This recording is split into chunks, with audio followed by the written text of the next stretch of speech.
Il y a une région du monde qui a une responsabilité particulière, c'est l'Union européenne, veiller à construire un monde multipolaire. Et tout cela, effectivement, suppose beaucoup de travail pour garantir cette unité. L'unité européenne, elle est jamais spontanée, elle se construit au quotidien, par de l'écoute, par du respect mutuel, par la compréhension que les 27 pays européens ont des histoires différentes, des traditions différentes, des cultures différentes, des partis politiques différents dans les gouvernements. Ça peut avoir un impact et donc il faut beaucoup d'écoute active pour tenter de forger ces accords et ces compromis intelligents qui permettent de faire en sorte que ces promesses des pères fondateurs, la paix, la prospérité, la sécurité, les valeurs, notre génération soit à la hauteur de cette ambition pour les générations futures. Je crois que ce que l'enjeu et l'espoir de la guerre en Ukraine et de cette guerre qui aujourd'hui déjà est gagnée par l'Ukraine parce que la Russie n'a pas réussi à la gagner en 1 an et demi, c'est de voir une Europe reconstruite sans régime totalitaire et sans zone occupée. Il y a quelques mois encore, on disait,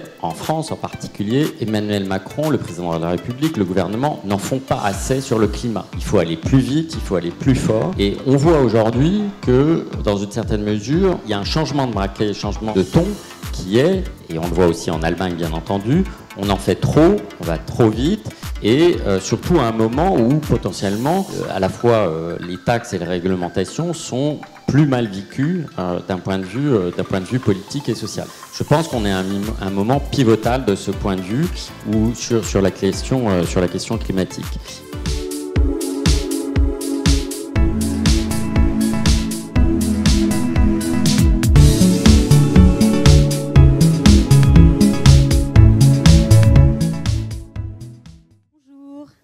À toutes et à tous, je suis très honorée d'animer cette session inaugurale des rencontres économiques d'Aix-en-Provence au thème très prometteur, vous l'avez vu, recréer l'espoir, alors que l'Europe, on va en débattre, a résisté au bouleversement occasionné par la guerre en Ukraine qui a profondément, on le sait, modifié les équilibres énergétiques, économiques et stratégiques.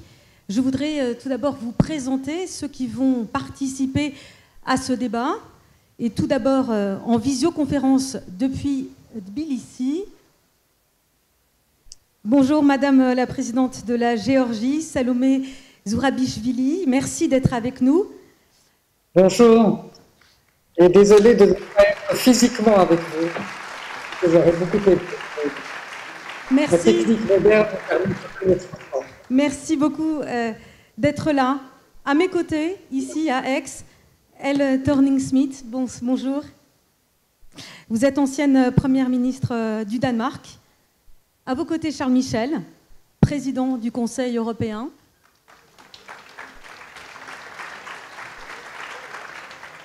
Et puis Philippe Martin, membre du Cercle des économistes, doyen de l'école d'affaires publiques à Sciences Po. Et c'est à vous, Philippe, que revient la parole pour poser les termes du débat. On vous écoute. Merci Isabelle. Alors je crois que ce qui me frappe en regardant la situation et en particulier ce qui s'est passé depuis 2 ans, et je crois que ça rentre en résonance avec le thème de cette session et le thème des rencontres cette année, c'est évidemment la résilience à la fois de nos sociétés, de nos États et de nos économies. Alors, je suis économiste, donc je vais évidemment insister sur la dimension économique, mais je suis certain qu'on va revenir évidemment sur la dimension politique. La résilience de nos économies après des chocs inédits dans leur ampleur et dans leur gravité, évidemment le Covid et ensuite la guerre en Ukraine. Et je crois qu'en particulier sur ce qui s'est passé avec l'invasion de la Russie en Ukraine, en particulier la crise énergétique, ce qui me frappe, c'est que les Cassandres ont eu tort. C'est-à-dire qu'on a eu ce débat, je ne sais pas si vous en rappelez, il y a à peu près un peu plus d'1 an, sur qu'est-ce qui allait se passer si on avait une forte diminution ou même un arrêt des importations de gaz, de pétrole venant de la Russie. Et je vous rappelle que les pronostics étaient quand même assez dramatisants, c'est-à-dire qu'on allait avoir une récession forte et dans le secteur manufacturier en particulier, on avançait des chiffres de -5, -10%. Bon, on sait que ce n'est pas ce qui s'est passé, alors même que même s'il n'y a pas eu d'embargo de la part de l'Union européenne, On a eu les chiffres d'Eurostat il y a quelques jours sur la baisse des importations de gaz et de pétrole. Donc on n'est pas à zéro, c'est pas exactement ça, mais pratiquement ça a été pratiquement extrêmement réduit et on est à des importations extrêmement faibles. Donc c'est un choc qui est d'une ampleur inédite. Hein. Je regardais pour le secteur manufacturier. Pour la France, par exemple, hein, les prix du gaz ont pratiquement doublé en moyenne, avec évidemment énormément d'hétérogénéité en fonction des secteurs. Évidemment, les entreprises les plus intensives en énergie ont vu leur prix augmenter encore plus. Et pour l'électricité, en gros, plus 40%. Qu'est-ce qui s'est passé? Moi, ce qui me frappe, c'est la capacité, et ça a été vrai, et je pense qu'on va en reparler évidemment, des États, la capacité des ménages et la capacité des entreprises à s'adapter à cette nouvelle donne. Et elles se sont adaptées rapidement, fortement et avec des canaux extrêmement différents. Si on regarde les entreprises, ce qui s'est passé du point de vue d'un économiste, évidemment, c'est plutôt une bonne nouvelle, c'est que le signal prix, il a fonctionné. C'est-à-dire qu'elles ont réduit leur demande, à la fois de gaz et d'électricité, et ça ne s'est pas fait comme on pouvait le craindre par une baisse de la production, parce qu'évidemment, vous pouvez baisser la demande d'énergie en arrêtant les usines. Alors certaines se sont arrêtées, mais d'un point de vue macro, d'un point de vue agrégé, ce qu'on apprend, c'est que plutôt il y a eu une augmentation de l'efficacité énergétique. Les entreprises ont trouvé des moyens de s'adapter au choc énergétique. Elles ont aussi augmenté leurs prix manufacturiers, on l'a vu, ce qui était une bonne nouvelle pour elles, parce que c'est une des raisons pour lesquelles, évidemment, les profits ne se sont pas effondrés, sauf pour les plus intensifs en énergie. C'est une moins bonne nouvelle pour la dynamique de l'inflation, parce que ça signifie que l'inflation s'est propagée le long des chaînes de valeur. Elles ont aussi assez peu réduit, en fait, l'emploi et leur production. En revanche, et je pense que c'est une discussion qu'il faudra qu'on ait, c'est que ce qu'on voit, c'est que clairement, le coût élevé de l'énergie a un impact sur la compétitivité, et de la compétitivité en particulier vis-à-vis de la Chine et des États-Unis. Et c'est évidemment un des enjeux de la durabilité de cette résilience dont on parlait. Je termine juste sur quand même, je sais que je suis censé parler que d'espoir, mais quand même des risques. Et moi j'en vois plusieurs, mais j'en parlerai que d'un. En général, et on l'a vu dans cette crise, les économies et les entreprises en particulier, face à un tel choc, s'adaptent en effet et sont résilientes. Et ce qu'il faut voir aussi, c'est que assez souvent dans l'histoire économique, le problème, ce n'est pas le choc, c'est les erreurs de réponse de politique économique au choc. Et là où je pense qu'on a un risque, c'est, et je ne veux pas pointer une institution en particulier, mais c'est la réponse monétaire. On a compris de laquelle vous parliez. Pardon ? On a compris de quelle institution vous parliez. Non, mais je peux le dire, hein, c'est la Banque Centrale Européenne. Je comprends, et on aura peut-être ce débat, l'augmentation des taux d'intérêt, mais je crois qu'il y a un risque de surréaction au choc initial, et je pense que leur travail est extrêmement difficile, hein, donc il peut y avoir des erreurs des deux côtés. Mais voilà, je pense que c'est un des risques sur la résilience de l'économie européenne, qui évidemment a des répercussions au-delà de l'économie sur le social, sur le politique, et je pense en particulier évidemment aux élections européennes de l'année prochaine. Voilà, merci. Et donc la première question que vous posez, Philippe Martin, c'est celle de la résilience économique. On voit que les économies ne se sont pas effondrées, mais cette résilience est-elle durable ou présente-t-elle des signes de fragilité? Madame la Présidente, Madame Zourabichvili, peut-être une première réaction. Que pensez-vous de cette résilience? Comment s'en sortent les économies et les pays de l'Europe au sens large? De l'Europe au sens large, moi je partage complètement le tableau qui a été dressé, et qui est un tableau que personne n'aurait prévu, qui est que l'Europe ne s'est laissée ni diviser, ni économiquement ou socialement n'a éclaté devant le choc de la guerre en Ukraine. Et je noterai l'article très intéressant de la ministre allemande dans le Guardian il y a quelques jours, où justement elle rappelle combien l'Allemagne a complètement changé sa donne énergétique en particulier, mais aussi sa donne militaire en devenant l'un des pays qui soutient militairement l'Ukraine, et qu'en réalité la guerre en Ukraine, nous dit-elle, a forcé l'Allemagne à se penser différemment dans le monde. Et c'est ça, je crois, qui est pour nous de l'extérieur, qui regardons vers l'Europe, qui attendons l'Europe, c'est un grand espoir déjà qui est recréé, qui est que cette Europe est différente, elle est unie, elle est désormais clairvoyante, je dirais. C'est-à-dire qu'elle a découvert ce qu'était la Russie, ce qu'était l'impérialisme russe, et regarde maintenant en face cette menace telle qu'elle est, et sans les lunettes un peu roses qui étaient celles de beaucoup de pays européens avant l'éclaircissement qu'a apporté cette terrible guerre en Ukraine. L'Europe que nous voyons, elle est soudée et résistante, et probablement que le président Poutine jamais n'aurait pensé que l'Europe aurait tenu aussi bon, et que tous les pronostics qui avaient été faits quelques mois, l'hiver très difficile, aujourd'hui on dit l'hiver prochain sera très difficile, mais en réalité l'Europe a déjà montré que dans cette mesure en quelque sorte des forces, elle a tenu et elle va tenir. On voit aussi se réouvrir la perspective d'une Europe puissance qu'on n'avait pas vue depuis longtemps, qu'on attendait, cette Europe de la défense, qui est un élément très important d'être soudée justement, et qui est un élément très important pour nous qui sommes encore à l'extérieur de cet ensemble européen, parce que l'attente de sécurité est évidemment quelque chose qui conditionne complètement aussi notre approche.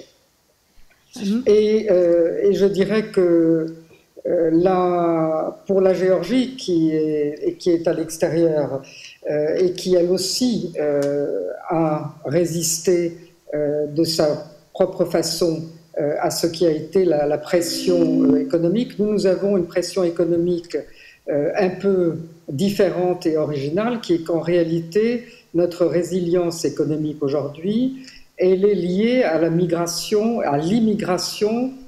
des Russes qui ont apporté dans le pays des devises et un nouveau marché en quelque sorte, et que ça c'est assez dangereux parce que si tout d'un coup cela disparaît, ça veut dire que nous sommes tributaires, c'est une forme de dépendance nouvelle et différente à laquelle il faut faire très attention, et ce n'est pas la seule forme et le seul risque qui est aujourd'hui devant nous.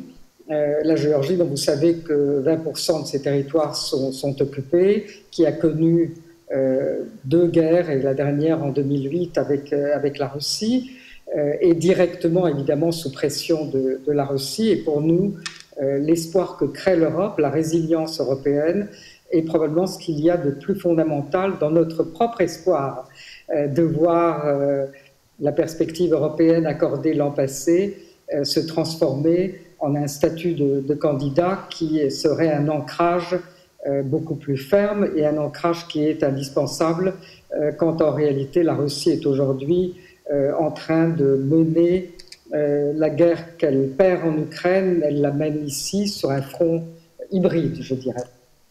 Merci beaucoup, Madame la Présidente.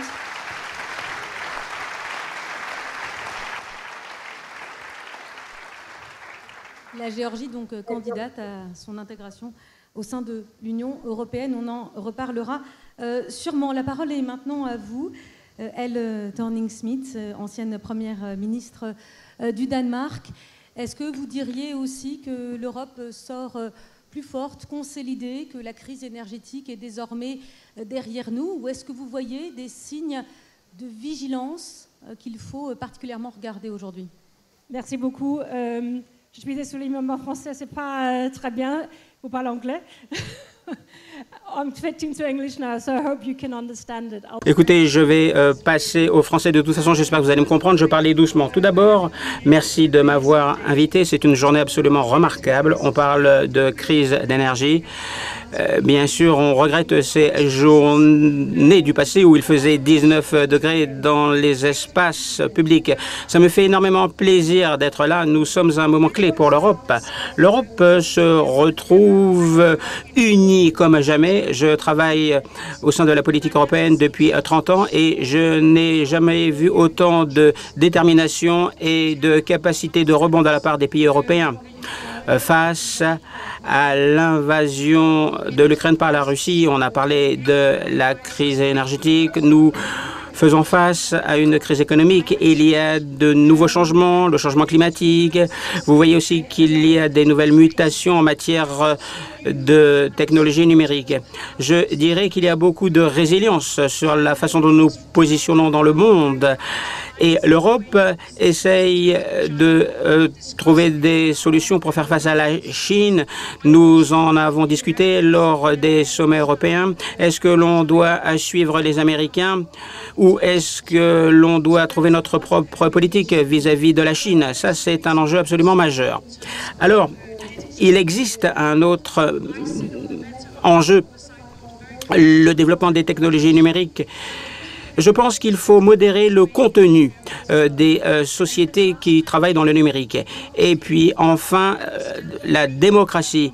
Je dirais que l'Europe est une lueur de la démocratie. Il y a de nombreux pays où la démocratie n'est pas une réalité. Donc l'Europe est un phare en matière de démocratie. Donc il faut savoir comment nous allons consolider la démocratie, comment nous envisageons notre position dans le monde en matière de démocratie, mais je ne pense pas que l'Europe ait eu à relever autant de défis et d'enjeux.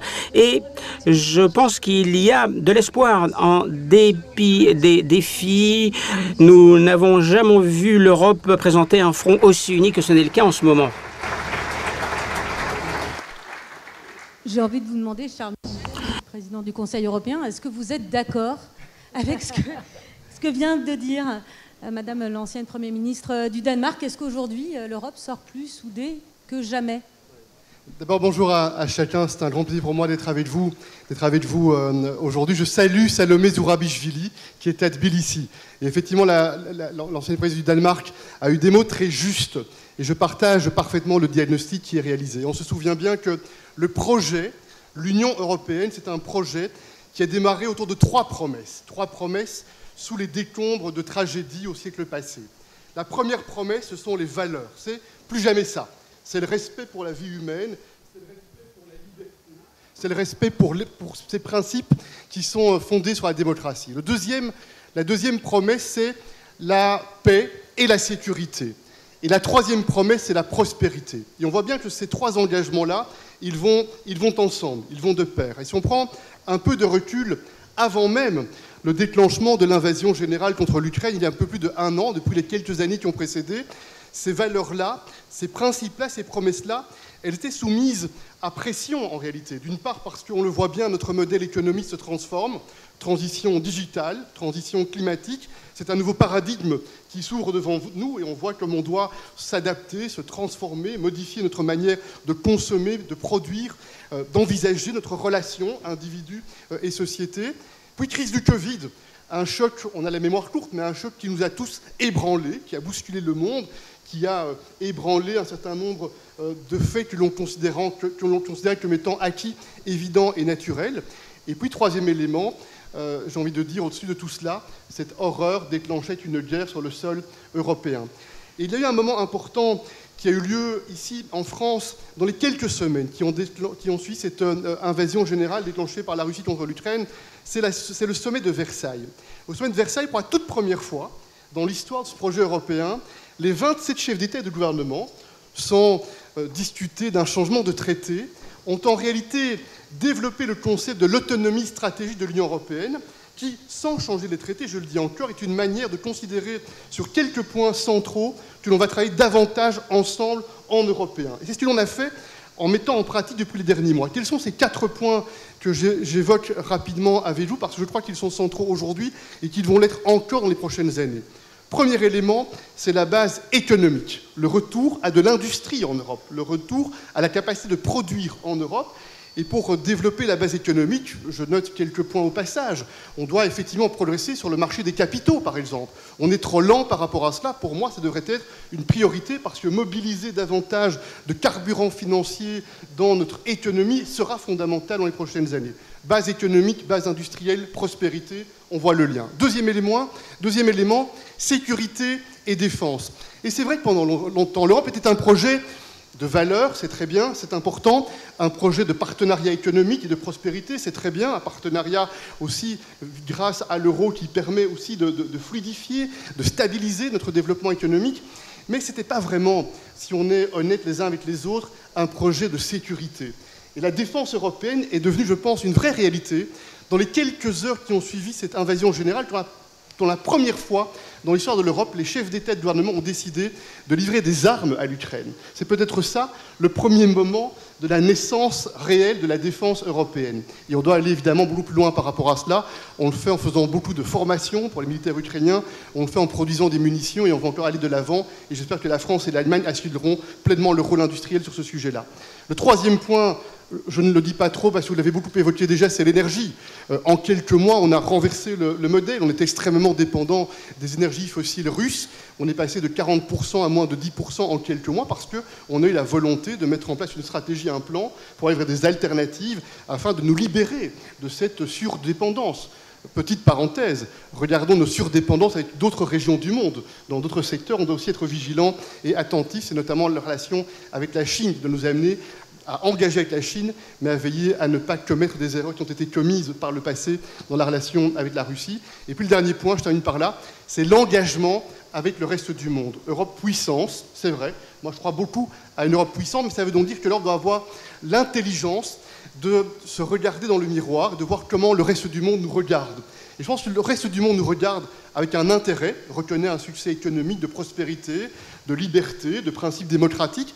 Mais parfois, le reste du monde attend de nous un peu de modestie, un peu d'humilité, un peu de reconnaissance qu'on doit engager sur un partenariat d'égal à égal. On doit aussi entendre ce message-là pour être un acteur qui est mobilisé pour un monde multipolaire. Parce que le grand danger, on le voit bien, à cette guerre de la Russie, c'est la tentation de certains dirigeants autocrates de réduire le monde à une confrontation binaire. Ce serait une erreur majeure à mon avis. Et dans ce cas-là, s'il y a une région du monde qui a une responsabilité particulière, c'est l'Union européenne, veiller à construire un monde multipolaire. Et tout cela, effectivement, suppose beaucoup de travail pour garantir cette unité.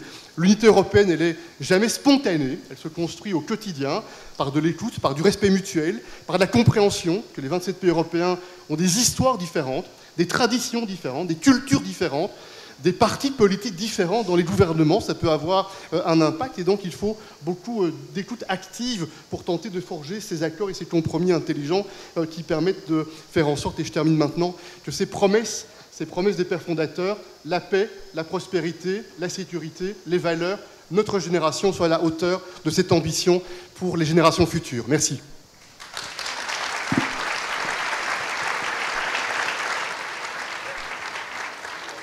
Merci beaucoup Charles Michel. Vous venez de commencer à l'évoquer, l'unité européenne, terre de prospérité, terre de résilience économique, l'unité parfois difficile à trouver, surtout quand on est 27. Philippe Martin, alors vous, c'est le point de vue de l'économiste qu'on recherche avec vous. Est-ce que vous voyez dans les approches économiques, dans les stratégies qui sont mises en œuvre par les différents pays, et notamment les plus puissants, est-ce que vous voyez poindre des signes de dissension qui peuvent, à moyen terme, justement, remettre en cause cette unité européenne ? Oui, je crois qu'il y a quand même beaucoup de signaux et de menaces sur la cohésion européenne, mais Charles Michel le disait, je crois que l'Union européenne, elle est faite aussi de ces divergences qu'on arrive à dépasser. C'est-à-dire que ce n'est pas un long chemin tranquille et sympathique toujours, mais c'est clair qu'on est, je pense, dans une situation où on est un peu à un moment pivotal aussi, parce que, comme vous l'avez dit, la grammaire de l'Europe, la manière dont elle se voit vis-à-vis du reste du monde en tant que puissance économique maintenant est quand même un changement assez fondamental de paradigme. Et donc quand on change aussi radicalement et peut-être aussi rapidement d'ailleurs de paradigme, je trouve que c'est assez naturel qu'en effet tout le monde n'aille pas au même rythme et que les intérêts puissent être divergents. Moi, il me semble que je voudrais juste dire deux choses là-dessus. L'un sur le changement climatique. Alors, c'est peut-être pas une réflexion d'économiste, mais moi j'ai l'impression que d'un point de vue politique, dans nos différents pays, on l'a vu en Allemagne, on le voit en France, on le voit en Italie, on est à un moment pivot où, si j'ose dire, et un peu caricaturé, il y a quelques mois encore, on disait, en France en particulier, Emmanuel Macron, le président de la République, le gouvernement, n'en font pas assez sur le climat. Il faut aller plus vite, il faut aller plus fort.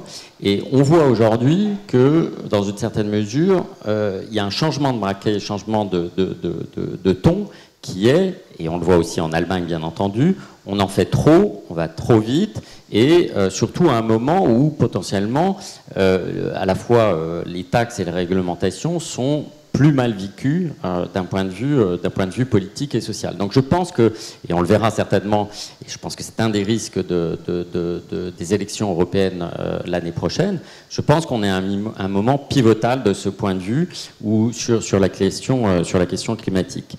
Et un autre point sur lequel je crois qu'on a des débats difficiles à mener, vous l'avez dit, l'Union européenne, l'Europe, elle s'est fondée sur un objectif de prospérité. Et cette prospérité, elle s'est en grande partie fondée, non seulement évidemment sur le marché unique, qui n'est pas encore suffisamment assez loin, et je suis d'accord avec vous sur la question du marché de capitaux, mais elle s'est aussi fondée sur l'ouverture au reste du monde, et en particulier en termes commerciaux. Je rappelle que l'Union européenne est l'instance qui a signé le plus grand nombre d'accords commerciaux, et vous disiez évidemment une forte intégration avec en particulier la Chine, ce qui génère d'autres dépendances potentiellement dangereuses.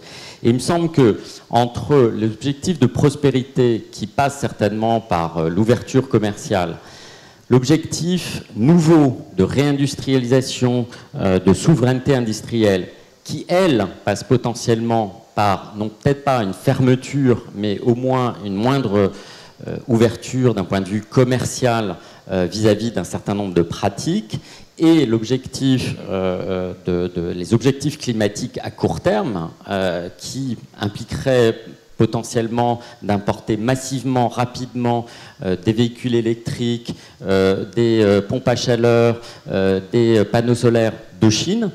J'ai l'impression qu'entre ces trois objectifs, ces objectifs sont potentiellement contradictoires et qu'il va falloir à un moment que l'Union européenne choisissent peut-être d'enrayer un des trois ou au moins de revenir sur un des trois. Et je pense que c'est un choix politique très difficile sur lequel, en effet, on va avoir beaucoup de divergences.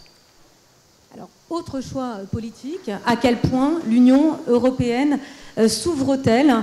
Question qui vous concerne particulièrement, Madame la Présidente Zourabichvili, puisque la Géorgie est candidate à son intégration à l'Union européenne.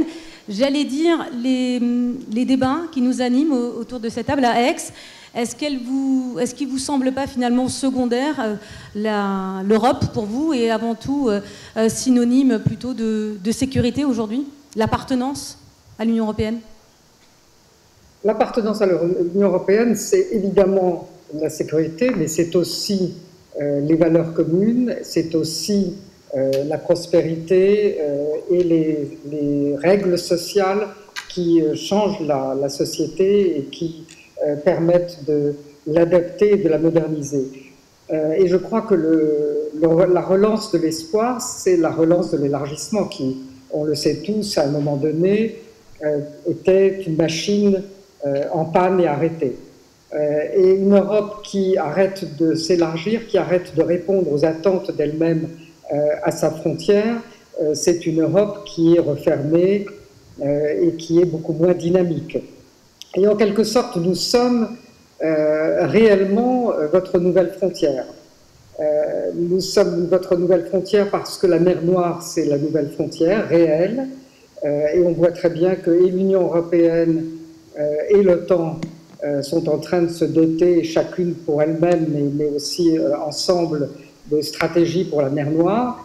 qui doit être une mer de sécurité d'abord, quand on voit la guerre en Ukraine et les effets que cette guerre peuvent avoir sur la mer Noire elle-même en termes de sécurité comme en termes d'exportation de grains. Et on voit qu'aujourd'hui, le président Zelensky est en Turquie pour en discuter, mais aussi parce qu'on a vu flotter dans la mer Noire les mines russes qui arrivent jusqu'à chez nous ou en Roumanie et Bulgarie.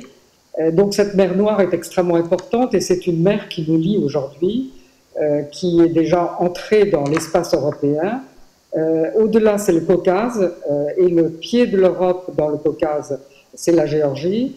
Mais il faut bien regarder que l'Arménie, elle regarde à ce qui va arriver à la Géorgie parce que ça devient son modèle, ça devient aussi pour elle sa seule perspective. Et là, je dois noter que les rencontres que Charles Michel organise très bientôt avec nos deux voisins arméniens et azéris, où l'Union européenne a en réalité repris le flambeau que la Russie essayait de contrôler complètement jusque-là, et ça avait valu le fait que la paix ne cessait de s'éloigner au fur et à mesure que la Russie prétendait régler le conflit entre l'Azerbaïdjan et l'Arménie. Donc c'est une très bonne nouvelle que l'Union européenne soit impliquée. C'est une très bonne nouvelle qu'après la mission de surveillance de la ligne d'occupation en Géorgie, qu'il y ait maintenant aussi une mission de l'Union européenne en Arménie qui là aussi surveille et sécurise en quelque sorte, en tout cas surveille la frontière.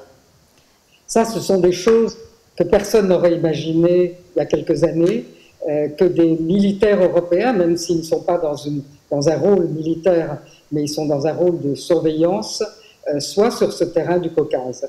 Et au-delà, c'est l'Asie centrale qui, elle aussi, regarde vers l'Europe et regarde de plus en plus vers l'Europe, où il y a les réserves d'énergie. Par exemple, le câble de connectivité que nous voulons développer avec l'Europe à travers la mer Noire, les pays d'Asie centrale commencent à réfléchir aussi à un câble sous la Caspienne. Donc tout ça, c'est la vraie nouvelle frontière de l'Europe, mais qui doit être une nouvelle frontière démocratique et stabilisée. Et ça sera aussi une nouvelle frontière. Je crois que l'enjeu et l'espoir de la guerre en Ukraine et de cette guerre qui aujourd'hui déjà est gagnée par l'Ukraine parce que la Russie n'a pas réussi à la gagner en 1 an et demi, c'est de voir une Europe reconstruite sans régime totalitaire et sans zone occupée.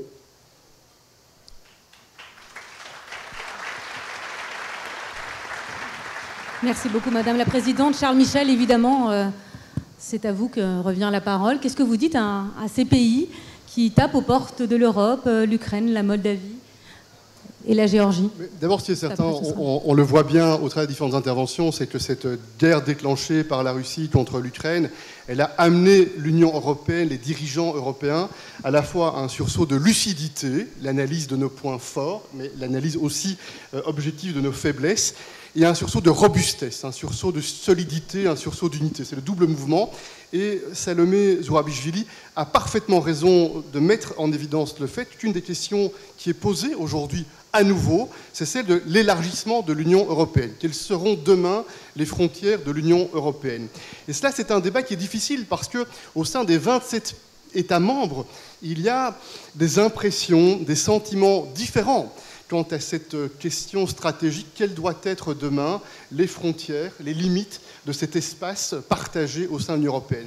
Quand on regarde notre voisinage, moi je pense qu'il y a effectivement un certain nombre de pays qui ont vocation, un jour, et moi je l'espère pour certains d'entre eux le plus vite possible, à être membres de l'Union européenne, et d'autres avec lesquels nous avons vocation à développer des partenariats stratégiques, des relations larges dans le domaine de la coopération économique, les investissements, la coopération sécuritaire, la coopération énergétique, sans nécessairement les amener à être membres du club de l'Union européenne. Pour part, ça dépend d'eux, pour part, ça dépend de nous, puisqu'il faut un accord de volonté pour aller de l'avant sur ces questions de l'élargissement. Et cette guerre, Salomé a raison, a réveillé ce débat politique de l'élargissement. 2 points par rapport à cela. Premier point, pour aller de l'avant sur l'élargissement, il y a d'abord une clarté dans le chef des États qui veulent nous rejoindre. Les États qui veulent nous rejoindre, s'ils sont sincères, doivent effectivement faire des réformes structurelles pour partager les standards de l'Union européenne, pour partager le même régime de droit, des valeurs, des principes de non-discrimination, la lutte contre la corruption, les réformes démocratiques, surtout la liberté de la presse, ces éléments qui sont le cœur partagé, qui bat de l'Union européenne. Et c'est en cela que nous sommes clairs avec ces États-là, en leur indiquant quelles sont les attentes que nous avons en termes de processus de réforme. Premier élément. Mais nous avons aussi, nous, comme Union européenne, nos propres devoirs à faire si on est sincère. Et c'est le sens d'un débat qui va démarrer maintenant au Conseil européen, qui est le débat sur le futur de l'Union européenne, l'agenda stratégique pour l'Union européenne, parce que être demain potentiellement à plus de 30 États membres a un impact au moins sur 3 sujets. 1, comment on décide ensemble. On le voit bien, déjà aujourd'hui à 27, il y a souvent des pressions, des débats entre le droit de veto qui est utilisé très souvent par certains, trop peut-être, la majorité qualifiée dans certains cas. Comment organise-t-on le processus de délibération démocratique au sein de l'Union européenne et en cherchant cette légitimité démocratique qui est évidemment centrale pour ce projet européen. Deuxième, qu'est-ce que l'on veut faire ensemble? Quelles sont les politiques communes de l'Union européenne? La cohésion en est une, traditionnellement, historiquement. L'agriculture, important en France, et pas seulement en France, en est une. Quelles sont les implications demain si certains États nous rejoignent et amènent des dizaines de millions de citoyens supplémentaires avec ces enjeux de la cohésion, ces enjeux de l'agriculture et d'autres politiques communes? Et puis, troisième point, le financement, la solidarité. À chaque budget européen, on voit qu'il n'y a pas spontanément le même réflexe sur les moyens qui devraient être mis dans la cagnotte commune pour financer les projets ensemble et en commun. Ça veut dire qu'on a quelques mois. On a quelques mois pour se mettre au clair par rapport à cela. Il faudra de la délibération démocratique. Il faudra que ce ne soit pas un débat pour des élites retranchées dans la butte bruxelloise. Il faudra que les gouvernements, les parlements nationaux soient mobilisés pour favoriser ce débat et qu'il y ait à un moment donné, je l'espère dans les mois qui viennent, des choix qui soient opérés. Et je termine vraiment, cette fois-ci, en vous disant que c'est vrai que le Caucase, l'Asie centrale, sont des sujets pour lesquels on n'a pas le droit, comme Union européenne, de se désintéresser. Si nous ne sommes pas mobilisés pour engager politiquement, même si ces pays ne partagent pas exactement les mêmes standards, les mêmes principes, tels que nous les envisageons sur le plan institutionnel en Europe, il y a beaucoup de raisons pour nous de ne pas laisser un vacuum, de ne pas laisser d'autres déployer leur manière de regarder le monde. Il y a beaucoup d'intérêt pour la stabilité en Europe de parler, d'être engagé avec les leaders d'Asie centrale ou, comme Salomé l'a indiqué tout à l'heure, avec les pays du Caucase, comme par exemple l'Arménie et l'Azerbaïdjan. Donc vous le voyez, il y a je pense, cette lucidité, mais cette compréhension aussi de la responsabilité qui est la nôtre aujourd'hui face à ce débat sur l'élargissement. Merci beaucoup. Madame l'ancienne Première ministre du Danemark, Helle Thorning-Schmidt, est-ce que vous êtes d'accord avec Charles Michel qu'il faut reposer les débats essentiels au sein de l'Union européenne, et notamment ceux des budgets, où faut-il que l'argent aille, et notamment quels sont les investissements qu'il faut mettre dans la transition écologique, qui est un des sujets centraux des années à venir? Yeah. First of all, I think it is extremely important when we hear about other countries that want to join the European Union that we celebrate that the European Union, which has been hated and doubted, and where people have been talking about how we couldn't find solutions, is still an attractive union to join for new member states. That is an enormous achievement. And as I said, I've been working with many enlargements because I've been working in European politics for 30 years, and we still have that attraction of human rights, as we are talking about, of democracy, of all of those things. Now we also have the attraction that we are dealing with some of the biggest issues in this world. We're dealing with climate change, and we are the front runners in that space and have been for many, many years. My own country, Denmark, of course, being the front of the front runners. So we have been dealing with that. Now we have found unity in terms of Ukraine. People before the invasion of Ukraine would never have thought that we in the European Union could find that unity, but we actually succeeded.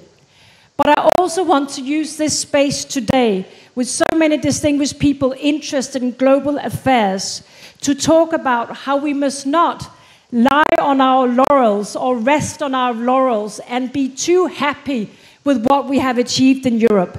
because we're so proficient in solving problems when we see them.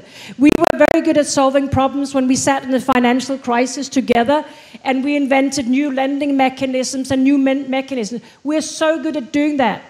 We will be so good at doing the enlargement and also finding ways of taking decisions together in that enlargement. But there are areas where we are still not as good as we should be in Europe. And we cannot talk about Europe without talking about competition in industrial policies, in artificial intelligence, in everything cutting-edge technology. And I see every day, because I work in American companies, I see how Europe is lacking behind. And we are regulating very well in the European Union, and I'm not against regulation. I think that's some of our strong parts. But we also must make sure that we are not the union that regulates really well, but not the union that actually produces interesting things that can sell really well.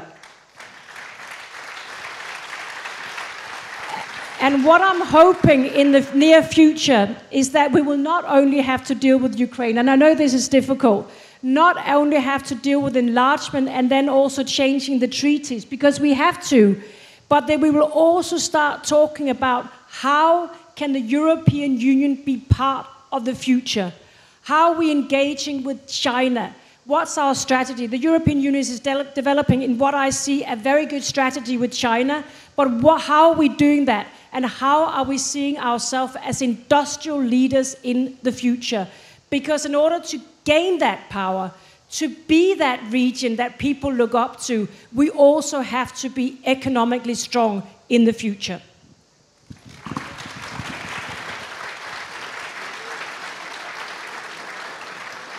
Merci beaucoup, des éléments de réflexion pour l'avenir. Attention à ne pas être trop content de nous-mêmes.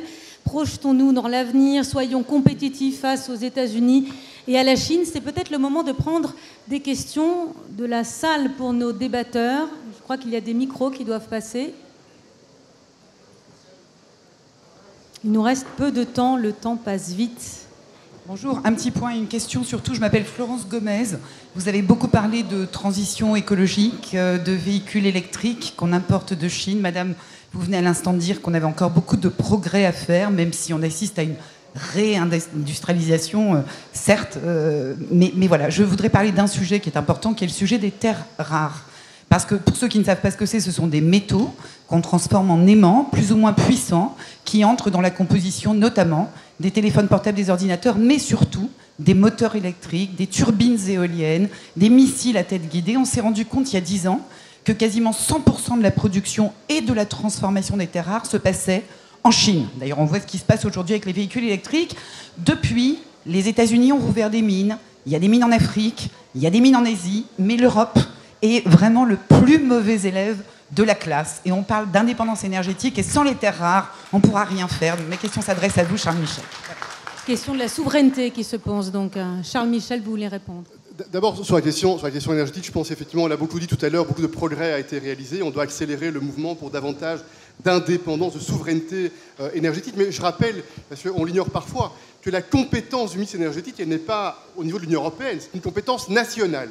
Depuis la guerre déclenchée par la Russie contre l'Ukraine, tout le monde semble l'avoir oublié.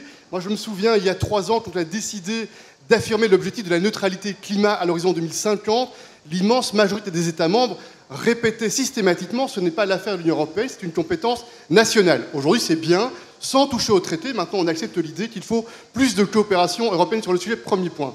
2, les terres rares. C'est pas par distraction tout à l'heure, j'ai mis en évidence un point qui me tient vraiment à cœur. C'est l'engagement avec le reste du monde. Pourquoi ?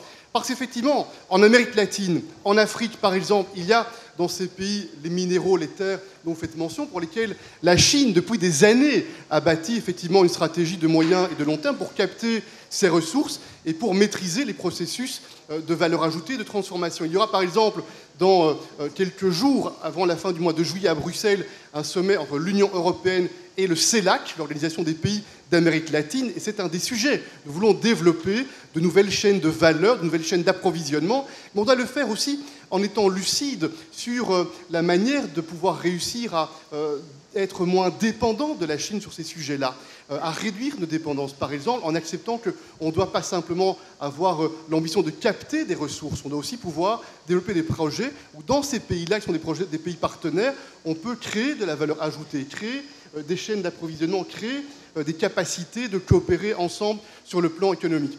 Et s'agissant des mines, parce que je ne vais pas faire semblant, je n'ai pas entendu la question, des mines et des ressources qui sont en Europe, sur le sol européen, il y a effectivement des mines. C'est vrai qu'on travaille beaucoup avec Thierry Breton, notamment par rapport à cela, pour identifier quelles sont les manières de procéder à des extractions en trouvant l'équilibre avec le respect des ressources, le respect de l'environnement. Il est certain qu'on a des standards sur ces sujets-là qui sont plus élevés que dans d'autres pays.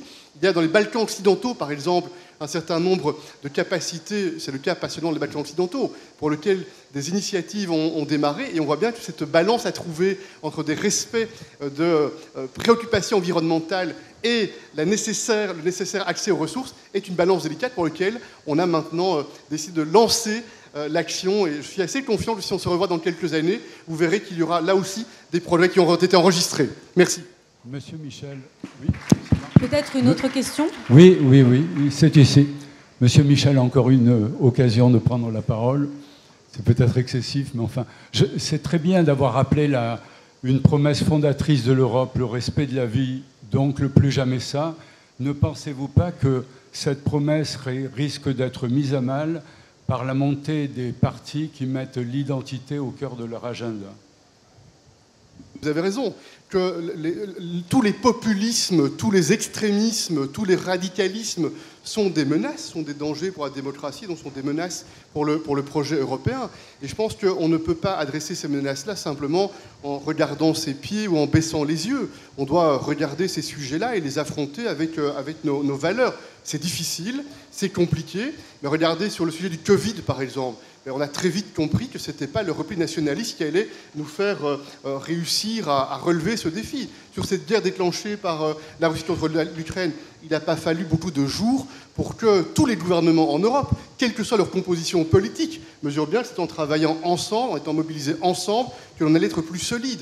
Et donc moi j'ai beaucoup de respect pour la légitimité démocratique. Il y aura, et c'est très bien comme ça, systématiquement, régulièrement, à tour de rôle dans les différents pays européens, des élections. Et l'Union européenne fonctionnera au départ des gouvernements qui ont la légitimité parce qu'il y a des élections démocratiques, transparentes, et parce qu'il y a un soutien de majorité parlementaire. C'est comme ça que ça fonctionne. Et on va travailler chaque fois avec ceux qui sont des représentants des peuples européens, des populations européennes. Mais je forme le vœu qu'il y ait constamment une majorité de pensée, une majorité de doctrine pour cette croyance, cette foi dans ces principes de démocratie, de coopération, de respect mutuel et de respect pour ce qui, je crois, fonde la démocratie, la non-discrimination, l'égalité. Chacun est traité de manière égale face à la loi, face à la règle. Helle Thorning-Schmidt, est-ce que c'est également une crainte de votre part à l'approche des élections européennes, la montée des nationalismes ? Europe is facing a polycrisis. We have crises everywhere. Ukraine, China, Iran, now also Israel, Palestine. But added to that crisis, we have our own internal problems. One of them is democracy. We live in a world at a time where the trust in institution is at an all-time low. People don't trust their government, they don't trust politicians, they don't trust capitalism, they don't trust democracy. And we need to understand that this is a profound and deep distrust in everything that many of us here believe in. This is about bridging the gap between young and old, talking about race issues like you also discussed here in France, talking about all the issues that are named as woke issues, gender issues, feminist issues. All those issues are dividing us right now. So in the next couple of years, we need to not only talk about the economy, not only talk about war and peace and enlargement and all those things, we need to deepen our discussion about democracy, because if we don't, countries in the whole world will surpass us. As I started out saying, more people are living not in democracies every day. There's a majority, a big majority of the people on this planet who does not live in majority in the democracies, but are also quite happy how they live. So in the next years, we don't only have to defend our way of life, but also talk very actively about defending democracy, and that's part of that journey. Alors, Philippe Martin, un mot de conclusion? Recréer l'espoir. Alors, moi, si j'essaye de faire une synthèse de ce que j'ai entendu, on a commencé par recréer l'espoir, et j'ai l'impression qu'en fait, une des manières de le faire, c'est de créer. On a besoin de créer de la cohésion, et ça, c'est votre travail, si j'ai bien compris. Je crois qu'on a aussi entendu, et ça me paraît important, qu'on va avoir besoin de beaucoup de ressources pour les différents défis qui nous attendent. Le défi climatique, évidemment, l'éducation, la santé, on a parlé de défense, évidemment. Donc, il y a un débat qui, à mon avis, manque un peu, qui est en effet le financement de tous ces biens publics, qu'ils soient nationaux ou européens, des biens publics qui vont être à financer. Et là, je retiens ce qui a été dit aussi, qui est que l'Europe n'est pas seulement là, en effet, elle ne peut pas être là seulement pour créer des réglementations, elle doit aussi être là pour créer des richesses. Et je pense que c'est tout l'enjeu, évidemment, de la souveraineté industrielle qu'on doit retrouver. Donc voilà, il me semble qu'il faut qu'on retrouve pour recréer de l'espoir, il me semble qu'il faut aussi créer tous ces liens et toutes ces richesses qui vont être si nécessaires pour les défis dont on a parlé pendant cette session. Merci à tous. Voilà de quoi alimenter la réflexion au cours de ces rencontres économiques d'Aix. Recréer l'espoir. Merci à nos débatteurs. Philippe Martin, membre du Cercle des économistes. Elle Thorning-Schmidt, ancienne première ministre du Danemark. Évidemment, la présidente de la Géorgie, Salomé Zourabichvili. Et Charles Michel, le président du Conseil européen. Merci à tous.